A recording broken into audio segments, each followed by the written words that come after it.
In the energy quadrant today, crude really the big story, a late day sell-off.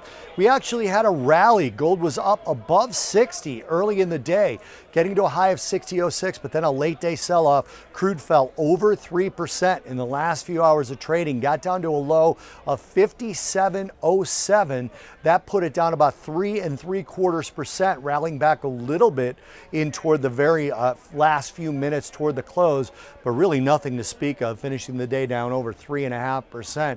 Trade worries are part of the reason. At about the 10:30, 11 o'clock hour Central Time, President Trump said that the U.S.-China deal is a long way off, and that was on top of the sell-off that came from increased production, or I should say a resumption of production. But the trade worries were really the main reason for the sell-off as we got later in the day. On the Chinese side, even though Treasury Secretary Steve Mnuchin said that he's probably traveling to Beijing, the Commerce Minister of China, who's viewed as a hawk, viewed as very anti-American, has been added to the trade negotiation team for China, prompting President Trump to say that the deal is a long way off and there was quite a bit to go. We're still in that sort of truce, that hiatus in terms of any new tariffs between the two countries, but certainly no idea that there was potential demand for commodities, crude oil included in that. And I mentioned the resumption of production as Tropical Storm Barry did not turn into a hurricane. Some of the shutdown production for the Gulf of Mexico did resume